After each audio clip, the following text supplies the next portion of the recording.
a mais um episódio do nosso quadro Pergunte a Maestro. Se você é novo por aqui, já se inscreva em nosso canal para que você não perca nenhum conteúdo que estamos produzindo especialmente para você. E se você não participou do quadro, é só você ir no nosso box de comentários e deixar a sua dúvida, que estamos sempre de olho e ela pode pintar nos nossos próximos episódios. Então vamos para as nossas perguntas do dia? Vem comigo, Pergunte a Maestro. Maestro, muito obrigada por todo esse conhecimento compartilhado. Fico muito agradecido. Sou menino, queria saber como saber se estou na borda tênue ou na borda média densa. Na borda tênue ou na borda médio densa?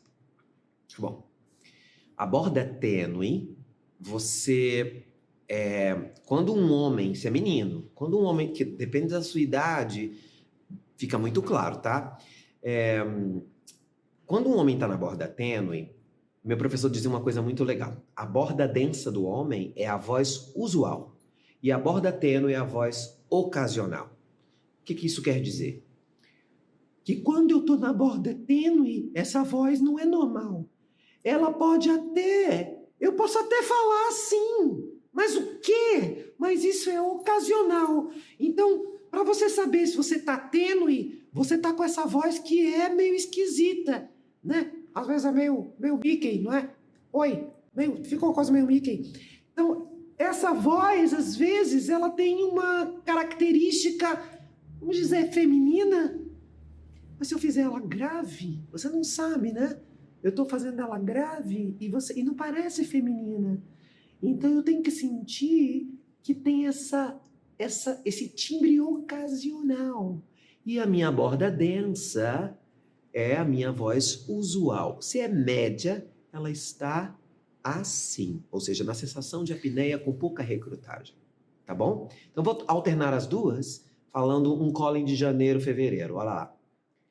Denso e tênue, tá? Janeiro, fevereiro, janeiro, fevereiro, janeiro, fevereiro, tênue, janeiro, fevereiro, médio densa, tá bom? Espero ter te ajudado. Maestro, há uma certa dificuldade para aprender a cantar nos homens do que nas mulheres? Você quer dizer que os homens têm mais dificuldade de cantar que as mulheres, é isso? Não. Na verdade, as mulheres têm um pouquinho mais de dificuldade que os homens. Sabe por quê? Vou explicar. Os homens usam, acabei de falar sobre isso, a sua voz usual para cantar. Então, o homem basicamente usa a sua borda densa o tempo inteiro. Raramente troca de borda para voz ocasional. A mulher não. A mulher tem que trocar de borda quase que todo o tempo. A não ser que ela seja uma high belter. Mas isso é... Entendeu? Então, uma soprano, por exemplo, uma soprano não canta com a voz que ela fala normalmente. E as sopranos brasileiras normalmente falam grave. Então, elas estão cantando com uma voz que não é usual, sabe? E a troca de borda nas meninas é, na minha opinião, imprescindível para uma saúde vocal. Os meninos não precisam se preocupar muito com isso. Então, na verdade, tem uma dificuldade aí. Mas termina que também uma coisa compensa a outra. Porque tenores, na minha opinião, são as vozes mais difíceis de finalizar. Conseguem resolver as coisas, né? Mas finalizar o timbre é complicado. O tenor é uma voz complicada de finalizar, porque canta muito fora da tessitura de fala na voz usual mesmo. Então fala numa região média, mas canta numa região muito aguda sem trocar de borda. Então também gera uma dificuldade. Então, gente, na verdade não vamos pensar para quem é mais difícil, vamos pensar nas facilidades de cada um. Vamos falar das facilidades. Meninas, quando trocam de borda, tem uma voz aguda que projeta e etc. Meninos, quando resolvem o último passado, tem uma voz que é incrível e podem descer bastante com a voz falada.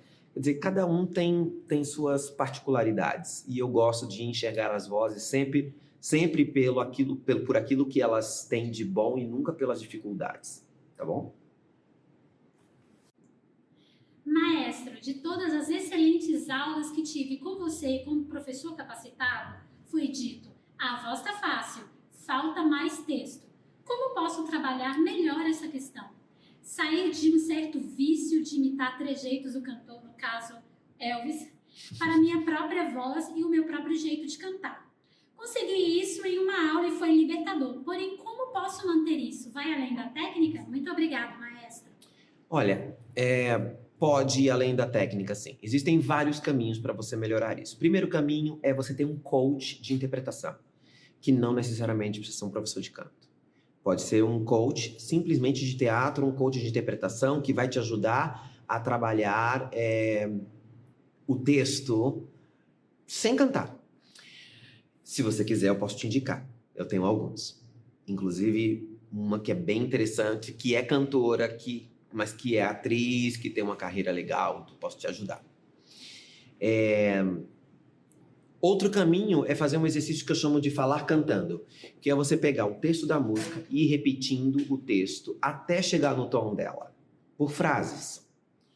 Então, sei lá, os sonhos mais lindos sonhei, os sonhos mais lindos sonhei, os sonhos mais lindos sonhei, os sonhos mais lindos sonhei. Eu vou trazendo a voz da fala para o canto, para que eu consiga dizer esse texto. Mas primeiro, eu preciso falar esse texto várias vezes, para eu entender aonde esse texto quer chegar e por que subiu e por que desceu.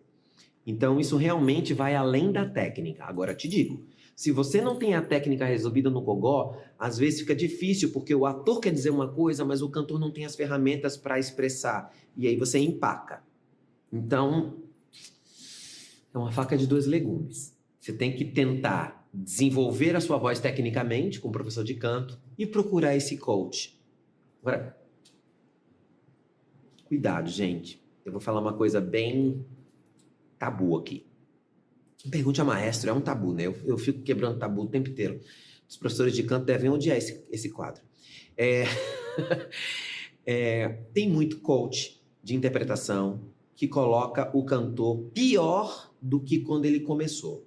Ele fica dentro de uma caixinha e ele canta assim, ó. Batatinha quando nasce, esparrama pelo chão. Isso é a pior coisa que pode existir. O coach, em vez de ajudar a você trazer de dentro aquilo que você sente, ele te manda reproduzir uma coisa que é falsa. Porque ninguém fala assim. E isso, para uma audição, por exemplo, quando o cantor chega coreografado com essa musiquinha, às vezes ele nem canta, tá? Ele faz um texto. Você pode declamar para mim Batatinha quando nasce esparrama pelo chão? Um ator entra e fala, batatinha quando nasce, esparrama pelo chão. Ele diz isso. E esse cara vem, batatinha quando nasce, esparrama pelo chão. Eu quero cair duro ali, esparramar eu no chão, porque é agoniante. E tem coachings que fazem isso. E às vezes, o coach faz de uma maneira que eu sei até quem é o coach. Dependendo do cara vai fazer a audição, eu falo, você estuda com fulano? Estudo. Entendeu? Então, como aqui eu quebro paradigmas, eu não estou nem um pouco preocupado em agradar ninguém, procure um profissional que você realmente saiba que é especialista nisso e que tem uma carreira nisso. E que é educador, porque um ator não necessariamente sabe dar aula de teatro. Um cantor não necessariamente sabe dar aula de canto e um bailarino não necessariamente sabe dar aula de balé. Não é assim. A pessoa se forma e ela começa a dar aula, ela começa a dar coaching. Hoje na internet, todo mundo dá coaching. A internet virou um grande laboratório de coaching. Todo mundo dá coaching. Esses dias eu recebi uma mensagem no meu Instagram de um menino escrito, mandou uma mensagem assim. O perfil dele diz assim, ajudo pessoas a crescerem na internet, alguma coisa assim, como se ele fosse um web alguma coisa, e ele tem 500 seguidores. Não é esquisito isso? É muito esquisito. Se a pessoa ajuda as pessoas a conseguir seguidores, a estar bem na internet, ela não pode ter 500 seguidores, não é? Todo mundo é coach. Um menino de 17 anos. Então, todo mundo virou coach de tudo. Como você se livra das pessoas que não são tão legais? Analise o currículo dessa pessoa, veja quem são os alunos dele, veja a indicação do seu professor de canto. Se o seu professor de canto diz, vai fazer coach com fulano como eu posso indicar para você, aqui no estúdio a gente pode indicar. Então, procure indicação, porque não vai assim de qualquer jeito. Porque aí, às vezes, você vem para mim, batatinha, e aí para tirar essa batatinha, olha, é difícil. Porque a pessoa decorou essa fórmula. A gente diz que está na forma, é isso que a gente diz. Não vem uma coisa natural dele. Porque se eu pedir para um ator recitar, é uma coisa, mas se eu pedir para um ator dizer aquilo, diz para mim, diz esse texto. Batatinha quando nasce esparrama pelo chão, 4 atores vão dizer de uma maneira diferente esse texto e vão dizer da sua maneira, com a sua realidade, com a sua verdade. E isso é difícil de fazer. Então procure um coach de interpretação e use com esse coach, ele vai dizer para você, olha, não tá legal isso aqui, por isso você não tá conseguindo. Trabalha com o maestro, você diz que é meu aluno, trabalha com o maestro isso aqui, ele vai te encaminhar para o problema. E aí é um trabalho em conjunto, entendeu? Eu passo muito isso quando eu estou dirigindo musicais. Quando eu tenho um diretor geral, que é um diretor de cena, um bom coreógrafo que também trabalha isso, e nós trabalhamos em conjunto, o ator ele vai passando de um por um. Ele vai vir para mim, aí ele vai para o diretor geral, a voz muda, aí ele vai para o coreógrafo, a voz muda. Ele volta para mim, eu já estou em outro nível, a gente sobe. Aí eu mando de volta para o diretor, mando para o coreógrafo, volta para mim. E assim o ator se torna o máximo do que ele pode fazer naquele momento. Isso é um trabalho em conjunto e deve ser em conjunto. Né? Da mesma forma que se ele não tem a musculatura para fazer, eu vou mandar para o fonoaudiólogo, entendeu? É um trabalho de equipe. E de maneira nenhuma eu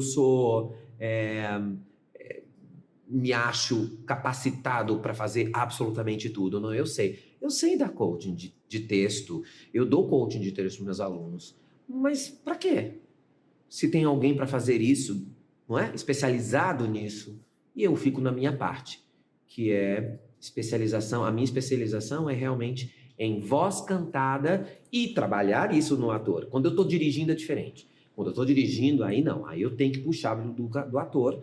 E aí, mas como professor de canto, eu prefiro encaminhar para outra pessoa, porque eu adoro trabalhar em equipe. Eu adoro trabalhar com a doutora Silvia Pinho. Eu adoro trabalhar com bons coaches, sabe?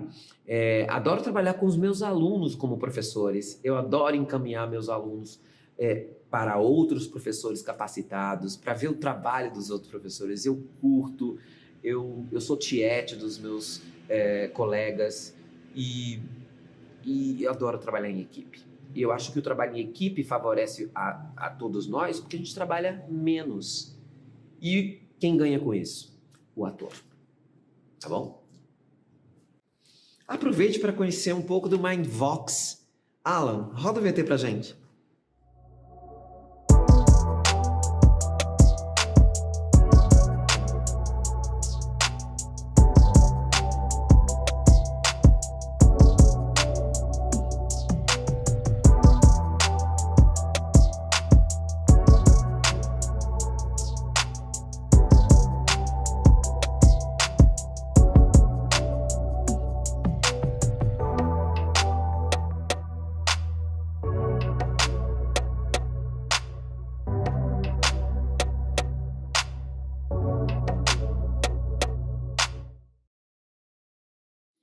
Maestro, tem dicas para subir com uma voz mais clara e limpa nos agudos?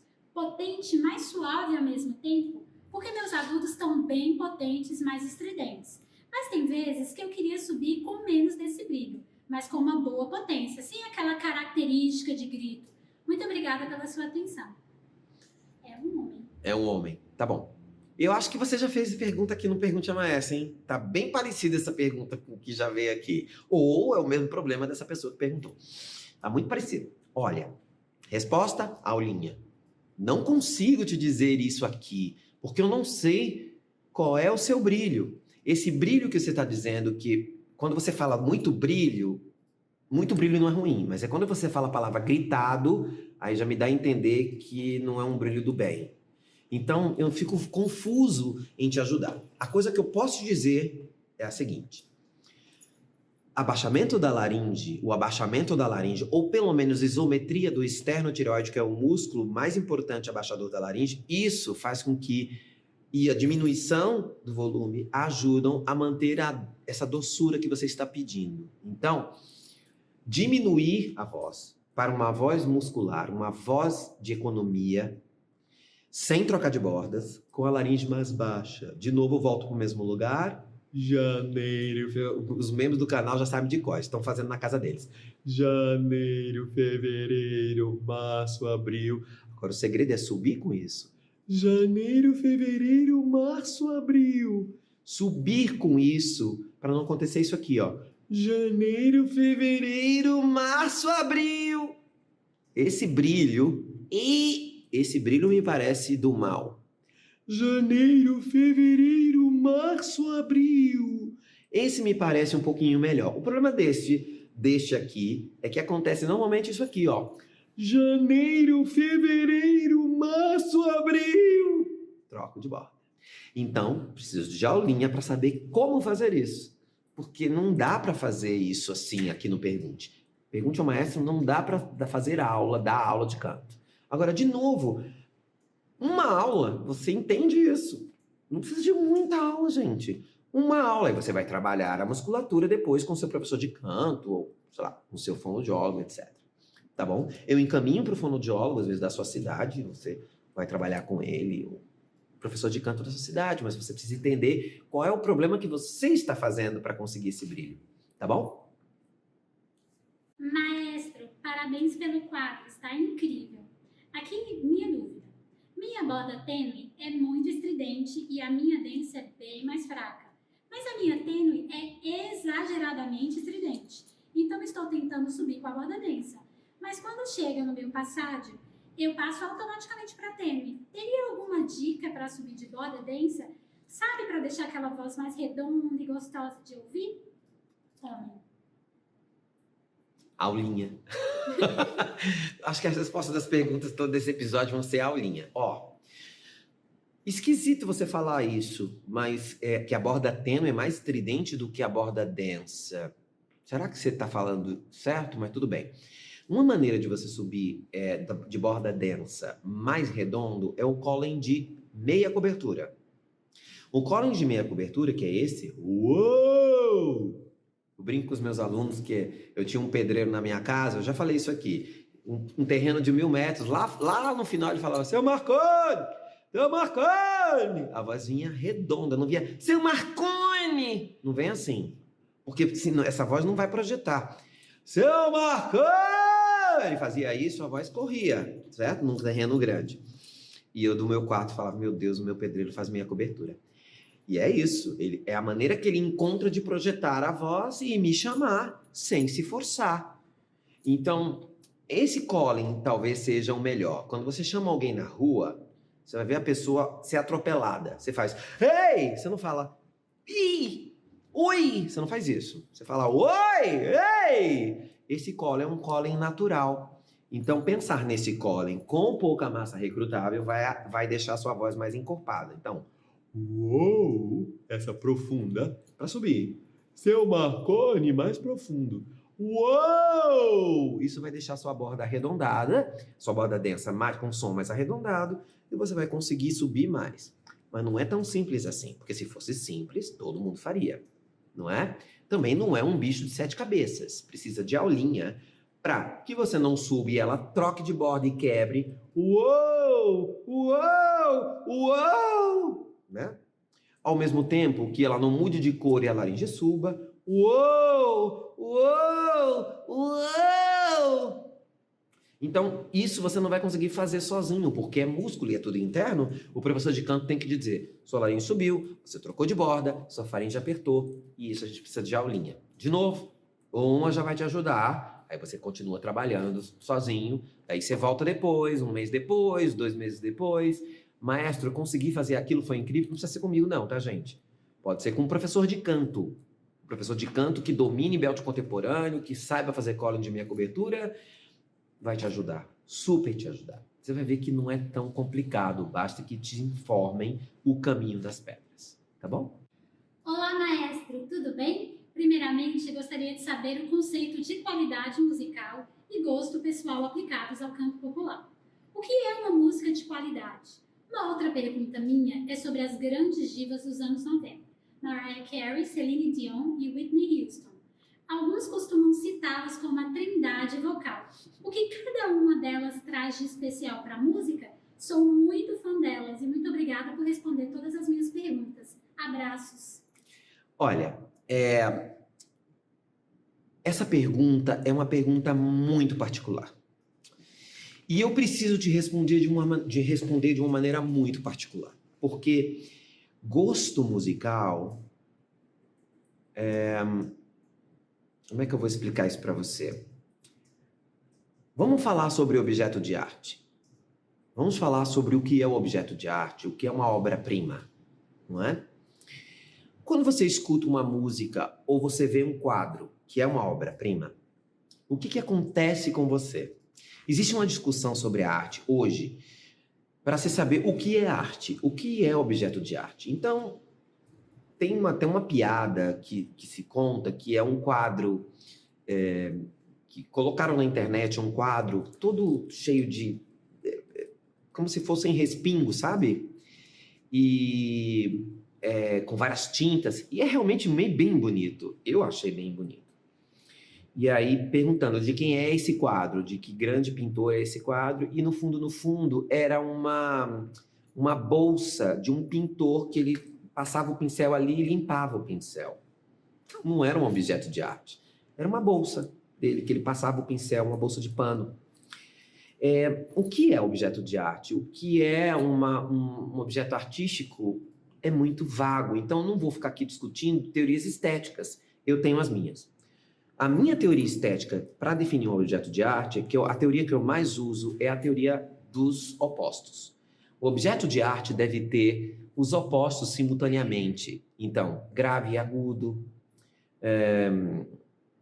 duro e mole, sombra e luz, chiaro oscuro, soproso e aduzido, metálico e doce.